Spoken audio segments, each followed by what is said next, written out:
Amados irmãos, a paz do Senhor, aqui é o pastor Hélio Ornelas, pastor da Igreja Metodista Pentecostal no Morro da Carolina, Jacatirão, do Caxias, na congregação Jardim Santa Marta da Forrocho, na congregação Nova Campinas, Caxias. Estamos aqui para ministrar mais uma lição da Escola Bíblica Dominical, né? Lição de número 11, Teologia de Eliú. Sofrimento é uma correção divina. Como temos sempre falado nisso desses vídeos, o objetivo deste vídeo, que vai para o YouTube, é para aqueles irmãos que não podem estar na igreja, por motivo de estudo, trabalho, doença, ou que estejam com dificuldade ainda, porque ainda estamos na pandemia do coronavírus, de se locomover para a igreja. Mas hoje, especialmente a lição 11, nós estamos enviando aos irmãos da sede, porque não vamos ter a escola bíblica presencial no domingo pela manhã, em virtude de estarmos realizando um batismo da nossa irmã Jacira.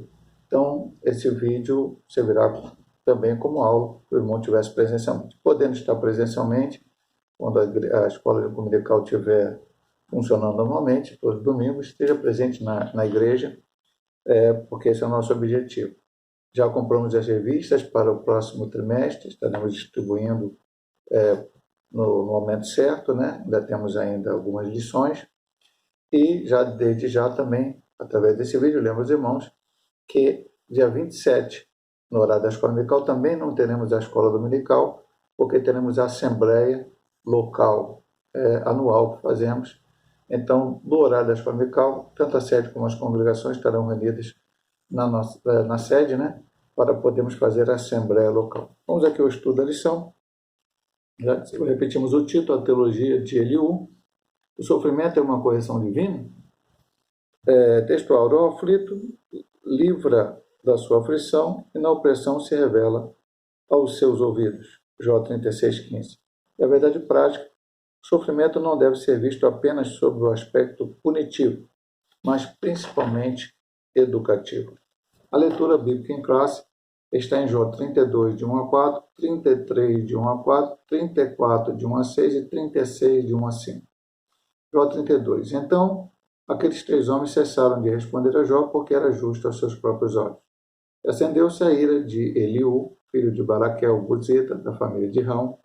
Contra Jó se acendeu a sua ira, porque se justificava a si mesmo mais do que a Deus. Também a sua ira se acendeu contra seus 3 amigos, porque não achando que responder, todavia condenavam a Jó. Eliú, porém, esperou para falar a Jó, por quanto tinham mais idade do que ele. Jó 33. Assim, na verdade, ó Jó, ouve as minhas razões e dá ouvidos a todas as minhas palavras. Eis que já abri a minha boca, já falou a minha língua debaixo do meu paladar. As minhas razões sairão da sinceridade do meu coração e a pura ciência dos meus lábios. O Espírito de Deus me fez e a inspiração do Todo-Poderoso me deu vida. Jó 34.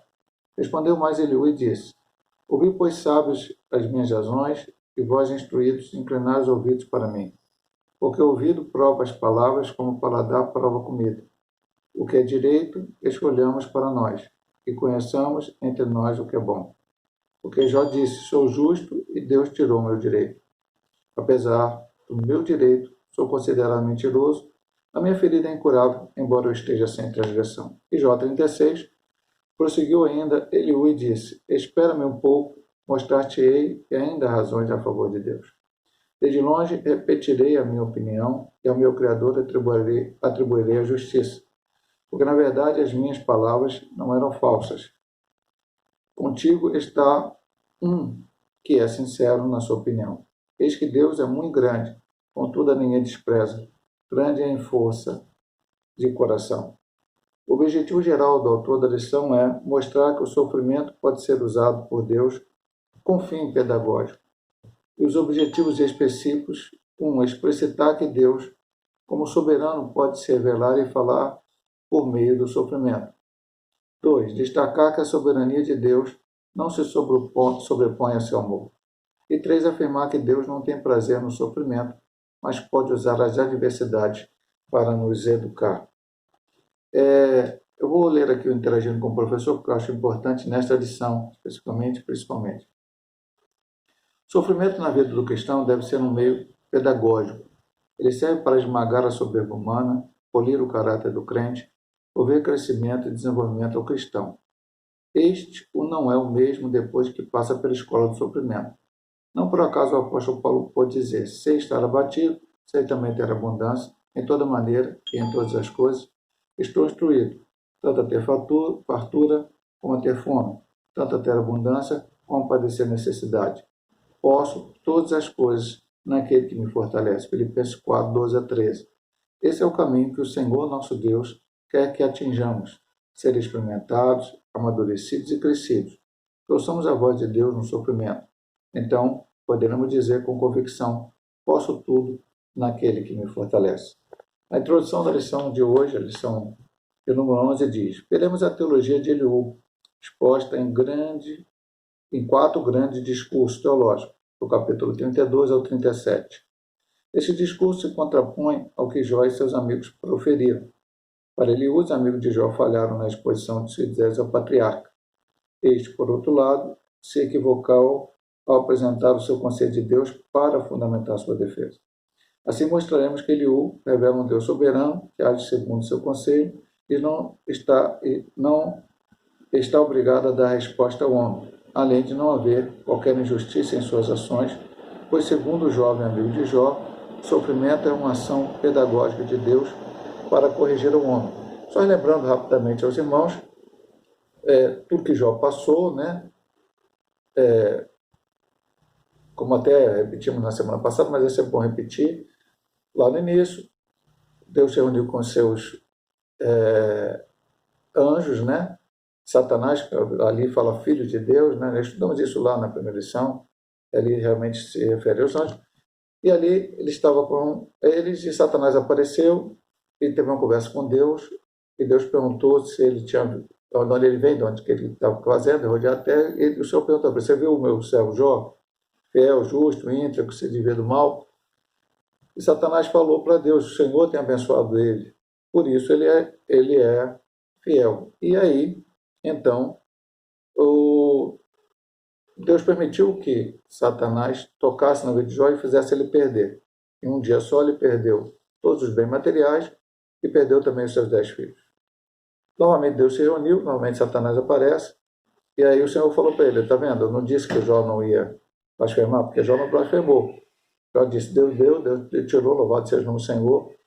E aí, a segunda momento, Satanás disse: se tocar na sua pele, qualquer homem vai blasfemar.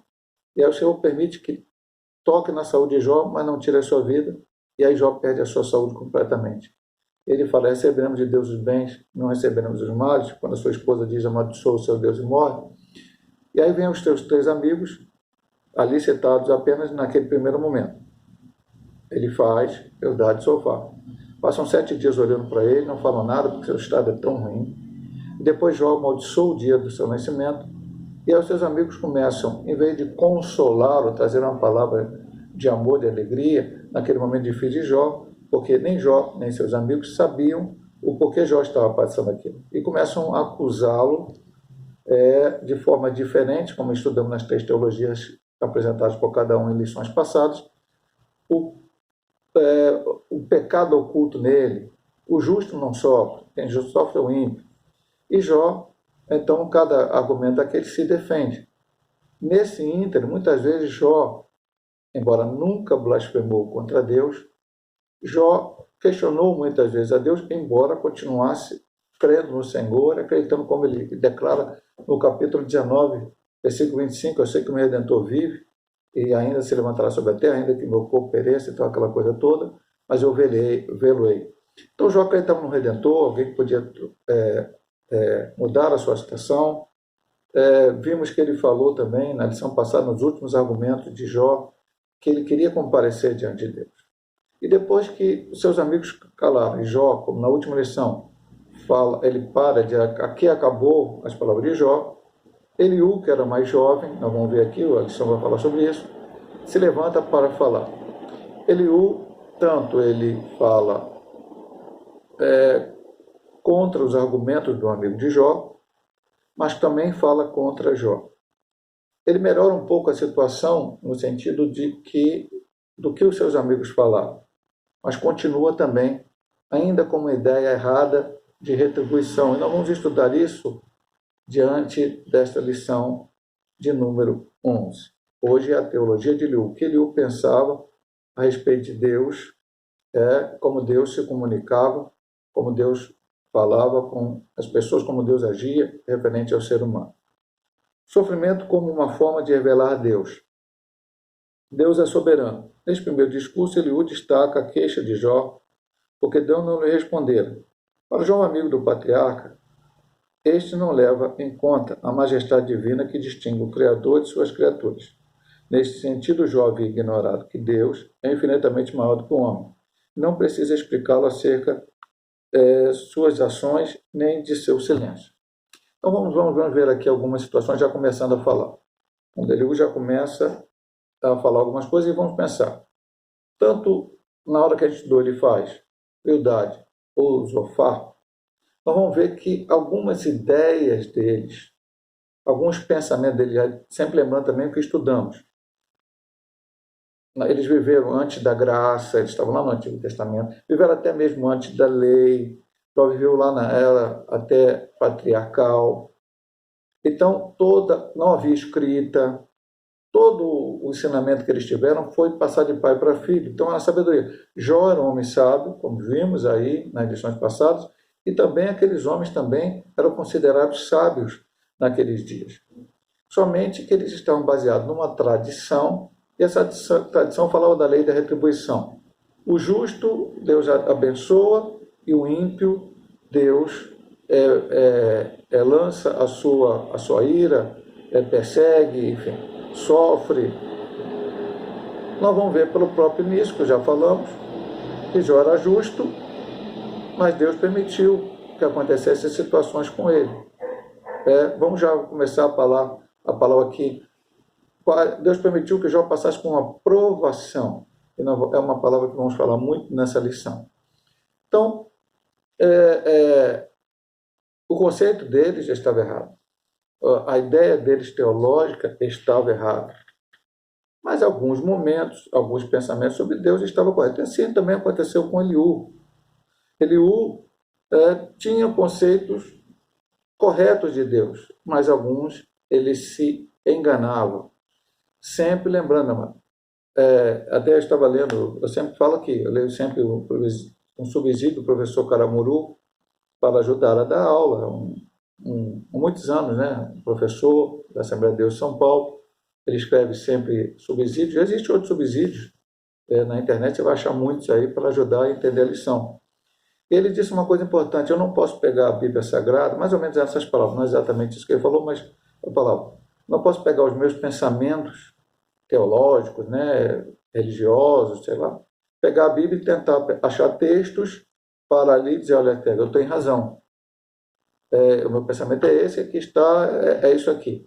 Não, eu tenho que ler a Bíblia, tentar entender, compreender a Deus, entender a sua vontade. Existem, logicamente, dogmas ou até doutrinas, ensinamentos que nós ensinamos, e nós falamos isso durante todo o trimestre. Mas eu não posso engessar a Deus em certas situações. Isso muitas vezes aconteceu no Antigo Testamento por algumas pessoas, aqui os amigos de Jó, e outros mais. No Novo Testamento também os fariseus, saduceus, um pensava de uma maneira, outro pensava de outra. E quando Jesus veio ensinar o Evangelho verdadeiro, eles não conseguiram entender porque a sua visão estava fechada em algumas coisas, né? Por exemplo, eles tinham uma ideia, da Galileia não vem profeta nenhum. Então, como acharam que Jesus nasceu em Nazaré, Jesus não era, e até chamaram ele de Nazareno, Jesus nasceu em Belém, mas não, nem procuraram entender. Ele não pode ser um profeta. Ele pode ensinar, pode dar a palavra de Deus maior, maravilhosa, sensacional, fazer milagres, sinais, prodígios, mas ele veio da Galileia. A Galileia não tem profeta, então não vamos considerar. Não é assim que funcionam as coisas. Deus pode levantar pessoas de qualquer lugar, de qualquer nação, de qualquer situação, e usá-los como Ele quer, para a glória do seu nome. Isso é apenas um exemplo, poderemos dar outros. Então, ele disse, Deus é soberano. Deus é soberano, lógico. Mas a soberania de Deus é tão grande, e nós chegamos a citar isso numa lição de Isaías 57:15, que diz que Deus, eu vou até ler de novo aqui, que eu lembro lá para trás. Isso foi numa das teologias dos amigos de Jó, porque Eliú foi melhor do que eles. Eles tinham uma ideia teísta, Deus longe, Deus que não se relaciona com a sua criatura. Eliú já foi um pouco diferente. Eliú já falava de um relacionamento, mas também errou alguns pensamentos. Então, numa dessas teologias lá, nós lemos aqui, não me lembro se foi Elifaz, de Bildade, de Sofá. Porque assim diz o alto e o sublime, que habita na eternidade, cujo nome é santo, em um alto e santo lugar habito, e também com o contrito e abatido de espírito, para vivificar o espírito dos abatidos e para vivificar o coração dos contritos. Deus está no alto, sublime, não está acima de todas as coisas, mas também habita com contrito de coração, com abatido, para ajudá-lo. Então Deus é soberano? Deus não tem que dar satisfação do que ele faz para ninguém? Não. Mas se ele quiser, ele tem um contato com o ser humano, ele fala com o ser humano, ele se revela ao ser humano, como nós vamos ver na Bíblia Sagrada, Deus chamando a Moisés, explicando a ele o que ele queria fazer através de Moisés dando seus argumentos a Deus. Eu estou dando um exemplo aqui para o irmão entender. E aí, mostrando a Moisés o que era para ser feito.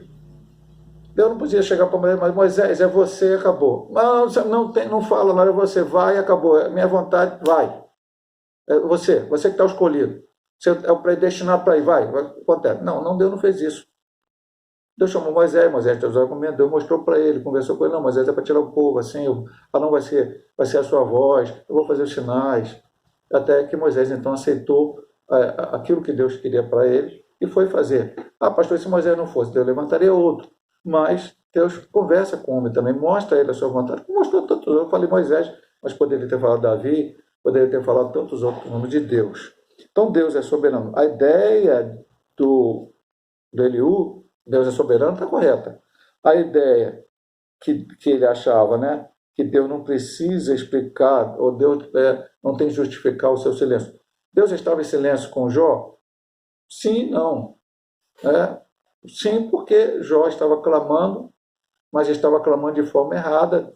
Jó aqui se apresenta, e sempre falamos nas lições, Jó não blasfemou, Jó não fez o que Satanás queria que ele fizesse, né? Abandonasse a Deus por causa das suas perdas. Mas Jó era um pecador, como todos nós somos. Jó nunca disse que não era pecador. Jó disse que não tinha pecados ocultos, pecados que não tivesse pedido perdão a Deus, coisas que pudessem ferir o seu caráter, né? Que ele tivesse cometido coisas. Né? Não. Mas aqueles homens achavam isso, e até o próprio Eliú, de certa forma, continuava com essa ideia. O 1:2 diz: o orgulho do homem priva-o de ouvir a Deus. Todavia, mesmo sendo ser transcendente, Deus não deixa de se revelar ao homem quando julga necessário. Por isso, Eliú não aceita o argumento de Jó sobre o silêncio de Deus, pois ele fala ao homem de várias maneiras, incluindo sonhos e visões. De acordo com Eliú, o problema não é o silêncio do Altíssimo, mas o orgulho humano que não lhe permite escutá-lo. O jovem acredita que mesmo o patriarca, considerando-se moralmente puro, padece do pecado de orgulho. Na visão de Eliú, a revelação de Deus tem o propósito de livrar o homem da soberba que o conduziria à morte. Sempre falando, e eu estou voltando sempre, porque nós estamos estudando o livro completamente, então nós estamos estudando... queremos conhecer uma parte da história e outra não. Então está ligado aqui, a teologia de Elifaz, a teologia de Bildade, a teologia de Sofá e a teologia agora de Eliú. Eliú volta a falar, como eu disse no ponto 1, Eliú está certo completamente, está errado completamente, não tem alguma coisa certa e tem alguma coisa errada. O grande problema é quando se fecha ali, isso está acontecendo por causa daquilo, porque me ensinaram assim ou porque assim foi falado, sem consultar, sem entender, sem compreender o que Deus está fazendo. Então, o que ele está dizendo aqui? Jó falou em vários momentos que ele queria se apresentar diante de Deus, ele queria chegar diante de Deus, ele queria fazer a sua defesa diante de Deus, e como falamos na lição passada, isso é um peso muito grande para mim, para você, para qualquer um de nós. Quero comparecer diante de Deus. Estou preparado para comparecer diante de Deus? Tenho argumentos para com Deus? Nós vamos ver que Jó, quando se apresenta diante de Deus, o que vamos estudar na lição que vem, Deus fala, né, a ele, não é que Jó se apresenta, na verdade, eu diria até o seguinte, Deus se apresenta a Jó. Deus, então, depois de tudo aquilo que os homens já acabaram os seus argumentos, Bildad, Elifaz, Eliú, Jó, Deus aparece e agora começa a conversar com Jó. O pastor Paulo até pregou agora, na quinta-feira, sobre o livro de Jó, e trouxe algumas coisas importantes, né? Falou que Deus fez cerca de 70 perguntas a Jó, sobre várias coisas que Jó não sabia responder. Então, Jó, lá na frente, não me lembro, acho que capítulo 39, ele diz, eu falei do que eu não conhecia. Rapidamente é uma palavra. No meio das palavras de Deus, Jó fala rapidamente, e depois volta no capítulo 42, o último discurso de Jó para com Deus, dizendo que até agora ele conhecia Deus por ouvir falar, mas agora os olhos dele viam a Deus.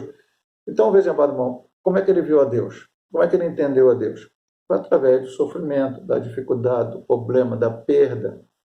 Até agora ele conhecia um Deus que abençoava, ele foi recebido os justos, então eu faço e Deus retribui.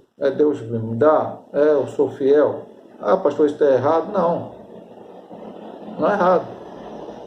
O errado está em achar que se eu, fazendo a vontade de Deus, cumprindo a vontade do Senhor, por algum motivo passar por uma dificuldade, então Deus me abandonou, Deus não está mais comigo, Deus está fazendo uma coisa errada, Não, nada disso. Então ele disse, olha, o silêncio de Deus, Deus se fala de várias maneiras, Deus se revela de várias maneiras, visões, sonhos, revelações, e Deus continua fazendo isso. No dia de hoje, a maior revelação é a sua palavra, temos que lê-la, entendê-la, compreendê-la, e guardar em nossos corações, e colocar em prática em nossas vidas. Mas ele diz aqui no final, na visão de Eliú, a revelação de Deus tem o propósito de livrar o homem da soberba quando desirem a morte. Sim, tem uma certa verdade nisso.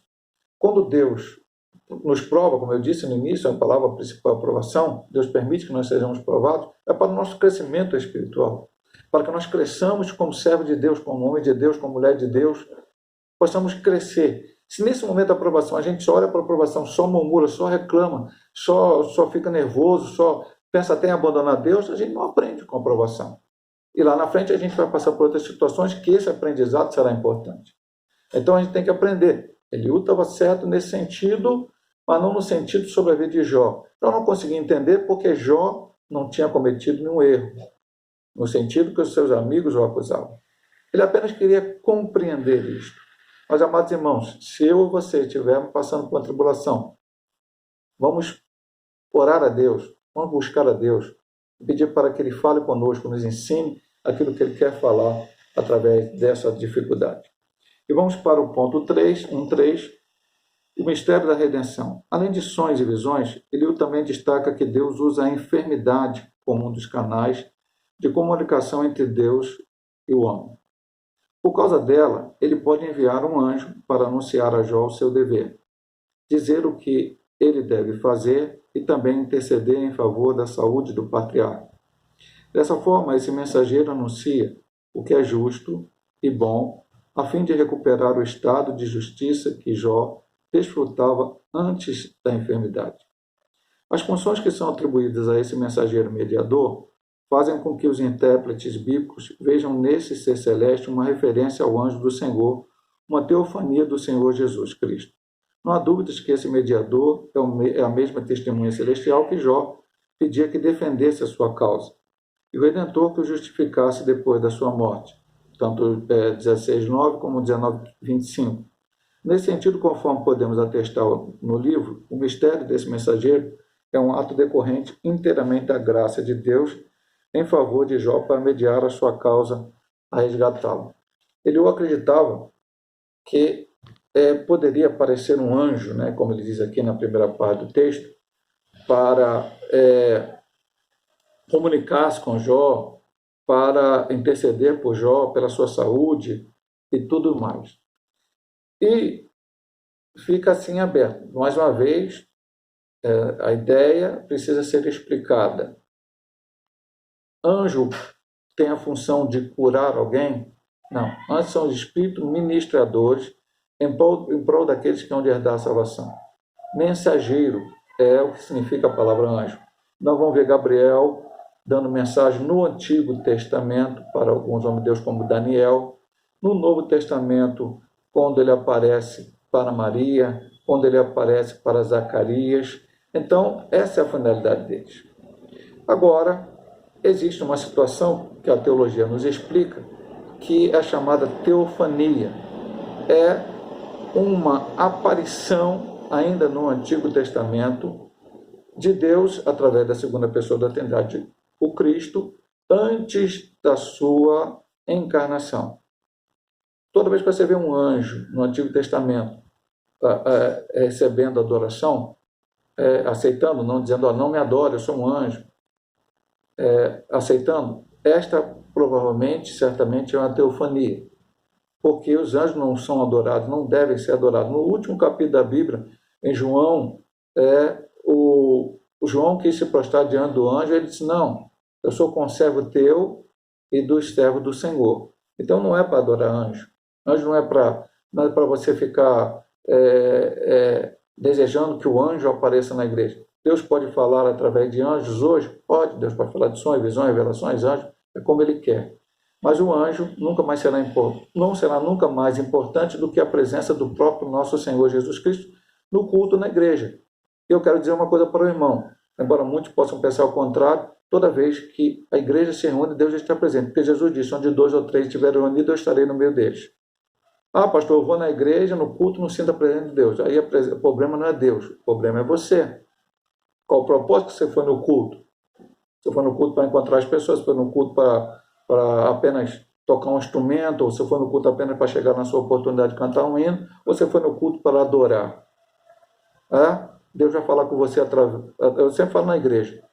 Quando Deus começa a falar no culto, é quando o pastor ou outro irmão chega lá, lê a palavra e vai pregar? Não, Deus começa a falar quando o irmão que vai, ou a irmã, quem for que esteja dirigindo no culto, diz, saúde irmãos com a paz do Senhor. Deus começa a falar. Deus fala através do testemunho, do louvor, da leitura introdutória. Deus fala através de todas as maneiras do culto e você tem que estar ouvindo a palavra de Deus. Mas aqui ele fala do anjo, voltamos aqui ao anjo. É uma teofania. Jó desejava, ele disse, como diz aqui, no 16, 19, Jó pedia que defendesse a sua causa e que o Redentor justificasse depois da sua morte. Nós vimos lá que o Redentor, Jó 19, 25, segundo a palavra hebraica, era um familiar que vinha defender a sua causa quando você não podia se defender. E Jó esperava isso. A Bíblia diz em Romanos capítulo 8 que nós somos herdeiro de Deus, que nós podemos chamar Ele de Pai e que nós somos filho de Deus e, consequentemente, na linguagem humana falando, irmão de Cristo. Cristo nos levou a Deus e nos transformou em filhos. Então, é Ele que pode interceder por nós. E é o que Ele faz hoje. Ele está à direita de Deus Pai Todo-Poderoso, intercedendo pela sua igreja. Nós vamos parar aqui o primeiro estudo, não podemos fazer num vídeo só, o primeiro vídeo, E estudamos aqui a introdução e o ponto 1. No segundo vídeo estaremos estudando o ponto 2, o ponto 3 e a conclusão.